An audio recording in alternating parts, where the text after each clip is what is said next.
Okay guys, welcome back. So in the last video we talked about the equivalent resistance of a series of resistors or a series of resistors on a circuit, and we calculated some equivalent resistance. So these were some of the examples I took here. So this was our last example in which we had some voltmeter here and we had some resistors and we had to find the total voltage that will be displayed here. So we found the equivalent resistance in this circuit and we found the equivalent resistors in this setup.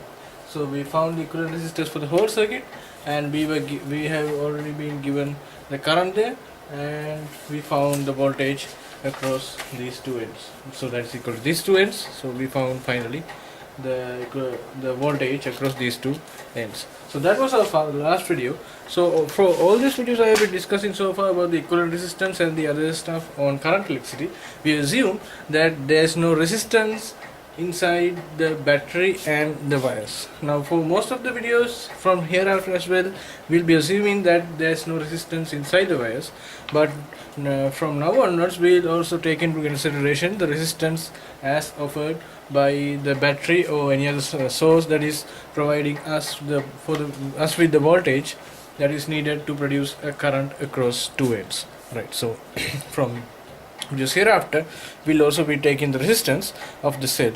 So the resistance of a cell is popularly called the internal resistance, right? Popularly called the internal resistance, the resistance offered by the electrolyte, right? The electrolyte is which is inside the cell to the flow of current through the cell is called the internal resistance. So if you take a cell like this, you take a cell means a dry cell, right?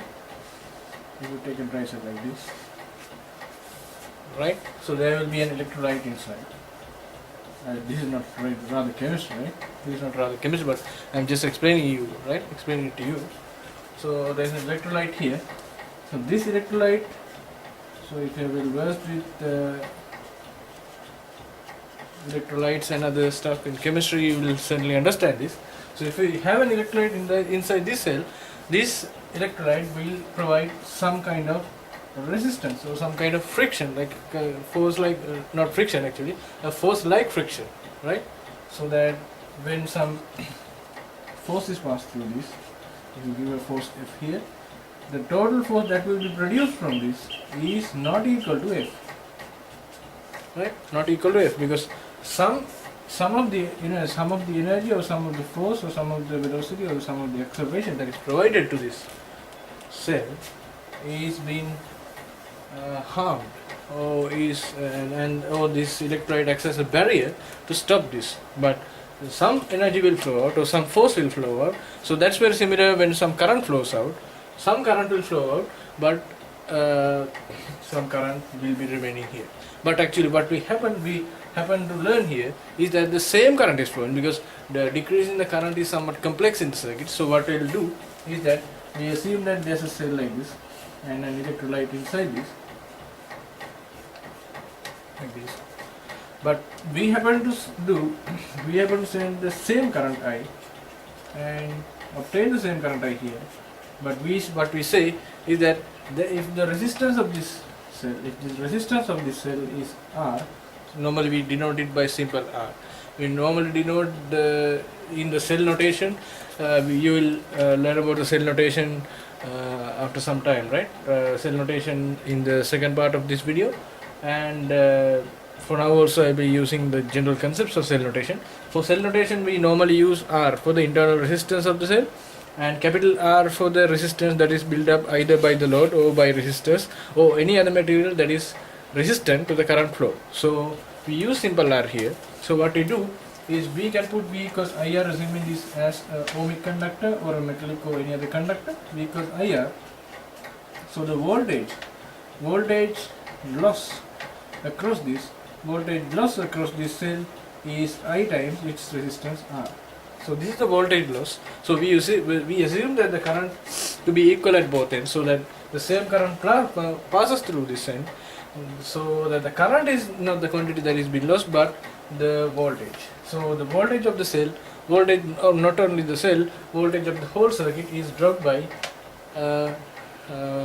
denotation of I times R. So voltage is lost. So the total voltage of of the circuit is the total voltage we have been discussing so far minus this value. Because the total voltage is lost, we have to reduce, or we have to subtract this quantity I times R, or the voltage loss, from the total voltage we have been calculating so far. So that is the internal resistance of a cell. So for many practical instances, the internal resistance of a cell is of utmost importance, because in practical situations there will be an internal resistance of a cell, because although we have been discussing so far about the voltages and the currents, that will not be so when we are experiencing with practical situations. In practical situations, what actually happens is that there is actually a resistance. So we also, calculating this way is the best way to find the voltage or the resistance or the current of a circuit when it is built up to a loop or a circuit. Alright, so that's the topic of internal resistance of a cell. And if I take a simple circuit to be like this, take a simple circuit in which the positive end is like this, the negative end, you know about the denotation, right? The positive end is drawn a little larger and the negative end smaller. And if you connect another resistor of resistance R, and this is this cell's internal resistance, I will take a simple R, right? And I connect it like this with the voltmeter, right? Voltmeter. So what actually happens is, now I'll take this to be an ammeter, because normally we connect voltmeters parallel, right? I'll take this to be an ammeter, and this somewhere here to be my voltmeter, right? Somewhere here to be my voltmeter. What actually happens is that when a current is flowing in this direction, so now the direction also matters.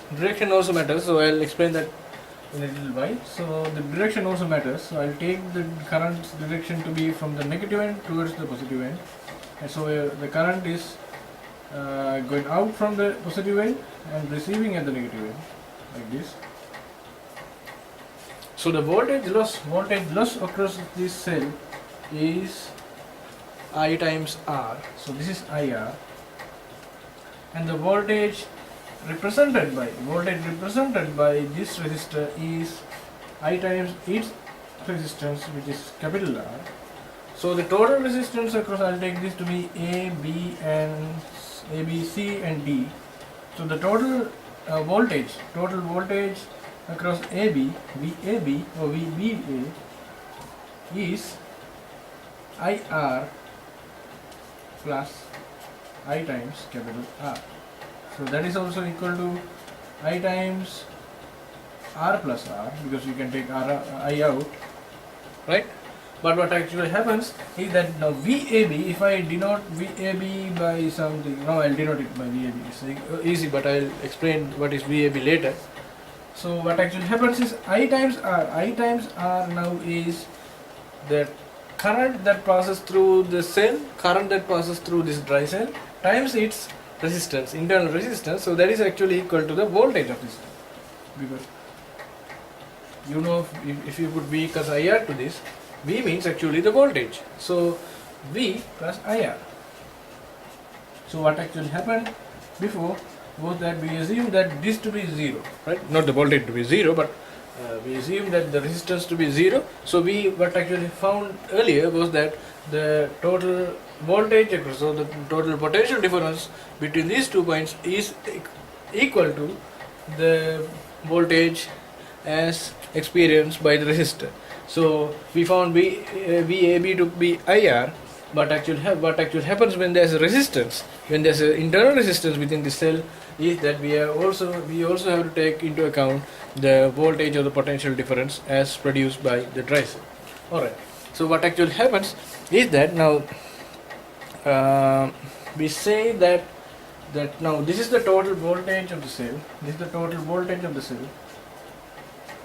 voltage, and this is the total voltage of cell, I think. cell, and this is the total voltage as experienced by the resistor. Voltage of resistor. So what actually happens is that the total voltage of the cell plus the total voltage of the resistor is actually equal to VAB. So we found that. We normally call VAB to be the electromotive force. Electromotive force of V popularly called EMF, right? EMF, right? EMF, and we denote it by symbol E. And its units are the same as the voltage or the potential difference units, because IR is some kind of voltage, V is some kind of voltage. So the total you get from V plus IR is also voltage. So VAB is equal to the electromotive force. So in turn, electromotive force is equal to this total voltage. So the units of electromotive force, although we think it as a force, it's not Newton, it's also volts. Alright, so the electromotive force here across AB equals V plus IR. Now, what actually happens? This is the general equation that we will be getting for such a circuit, in which the electromotive force as produced by the cell is E, and the voltage of the cell is V, and the resistance is R, and when a current of I flows, you can say E equals V plus IR.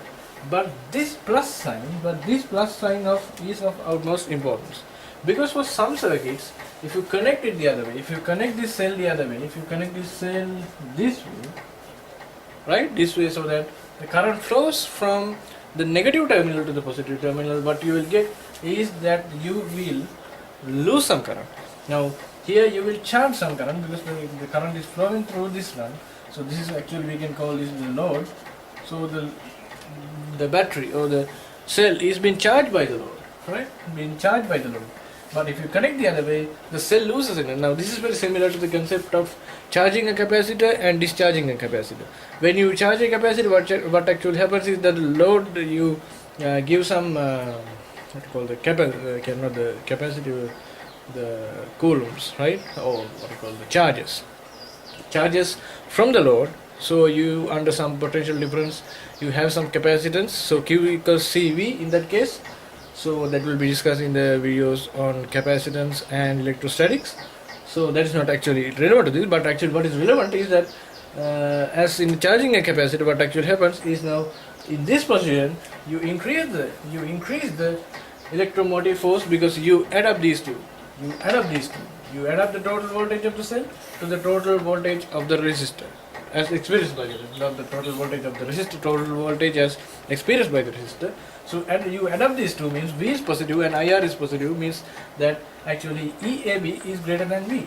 So we can say EAB is greater than V because IR is positive.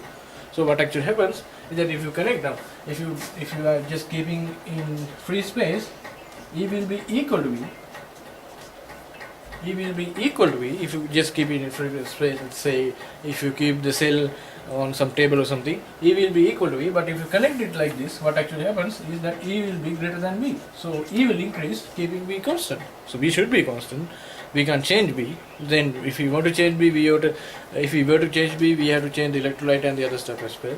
So if you connect it like this, E will increase to some value, but that will be greater than V. So what actually happens is that the charging capacity of this cell increases. So if you connect the other way, what actually happens is that you will lose some energy. So what actually happens is that you have to subtract the value of IR from E, right? So that's very important. So that is also called the cell formula, or the cell notation, or the cell configuration. So all those mean the same thing, but what actually happens is this thing. Now if you connect the same setup like this, voltmeter here and a meter here, right, and the cell now like this, the negative end like this and the positive end like this, and another resistor of resistance R. So this the internal resistance is simple R, internal resistance is simple R, and another resistance of resistance capital R. We close this circuit. So this is a closed circuit. So some current will flow from the negative end, so that the current will flow towards the positive end, right? Towards the positive end, not away from the positive end. Towards the positive end. So do this something like this.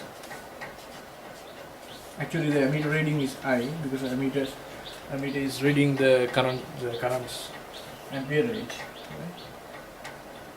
So what actually happens is that now the total resistance built up in this circuit will be I times its R, and the total the total resistance, total voltage, and the total voltage that will be experienced by these resistors of capital R will be I times capital R.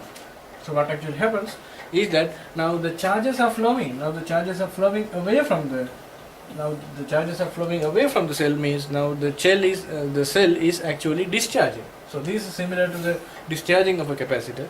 So what actually happens is that now VAB is equal to the total voltage, and since there is a loss, we have to subtract the voltage as we have experienced from the resistor. So this is IR.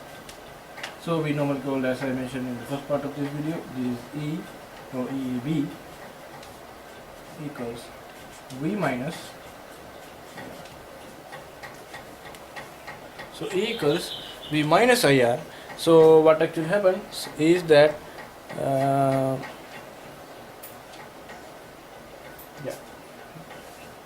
alright. So what actually happens is that you increase R. So if you connect like this, you increase this. Charges flowing like this. So what is actually happening is that when you charge a capacitor, you increase the value of E. When you discharge a capacitor, you decrease the value of E. Alright. So when the current is flowing from the negative to the positive, we take it normally as V minus IR, and when the current is flowing from the positive to the negative, we take it as V plus IR. So if the current is now, if the positive terminal of a battery is like this, the negative terminal to be this, right? To be like this. When the current is flowing from the negative to the positive, we take E to be V plus IR. So to keep it easy, to memorize it easy, the end that is reaching charge is the positive terminal, so here it is positive. Conversely, if the current is flowing from the positive terminal to the negative terminal, clockwise like this, what actually happens is that E is equal to V minus IR.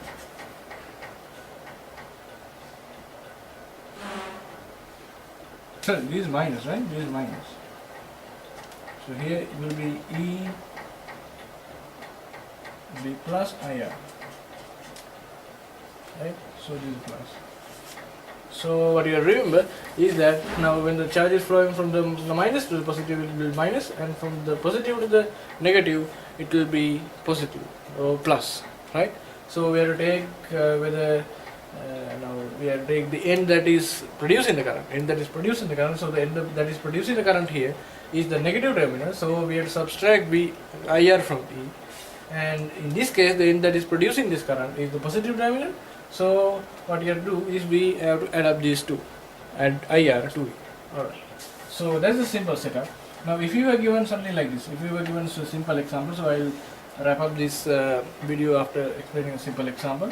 So if you were given a resistance of a resistor of 2 ohms, another resistor of 6 ohms, and another resistor of say 8 ohms. Yeah, we had 5 ohms, and another dry cell here. Dry cell of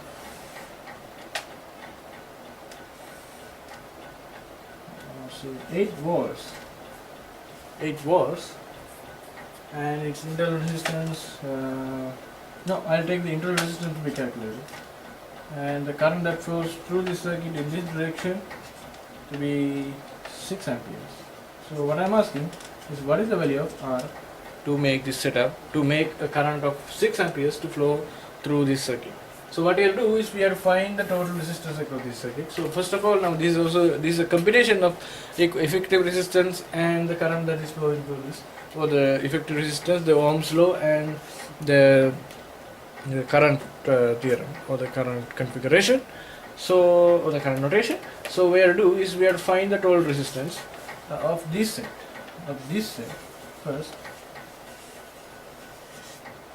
right, of this set first, so we can reduce that into this form. Okay, so this, when the current flows through this circuit,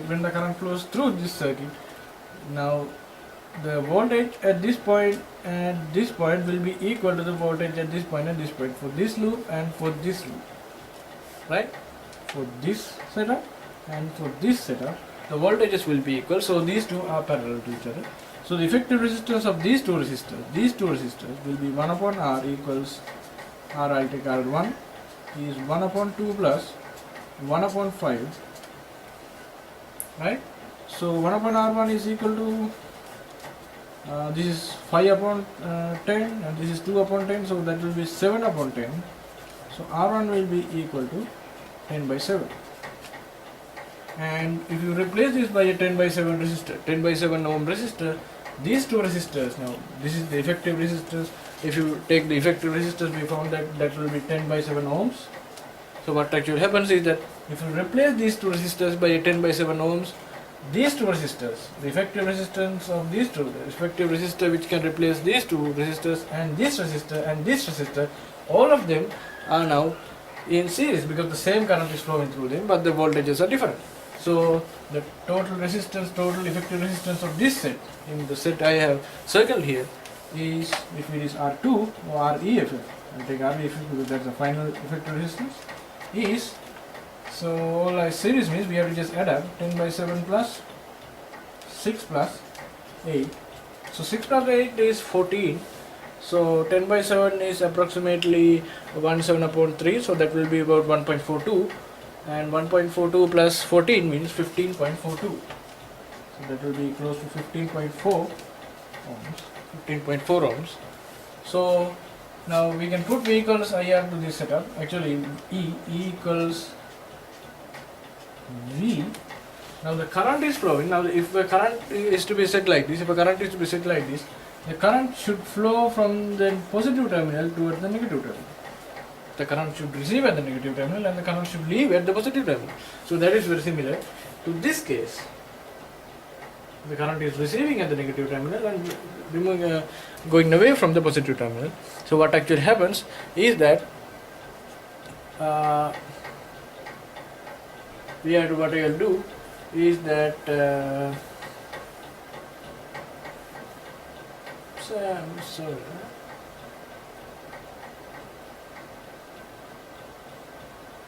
sorry, this is positive, right? This is positive, this is positive, and this is negative. Sorry, I'm sorry. Yeah. Alright, so we have subtract that. We have subtract P minus I times R. So E has been given as total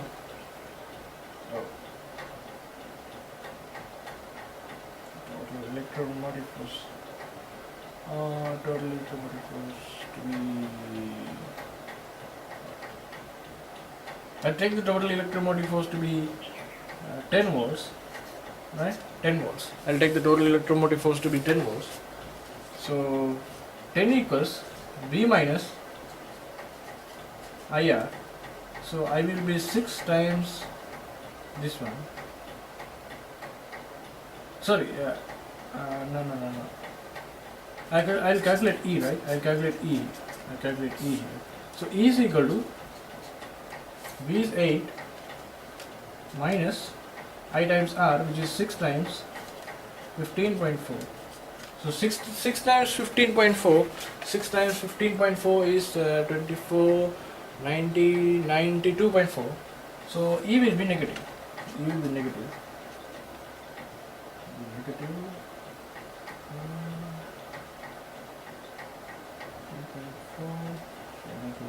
minus 4, so that will be minus 84.4.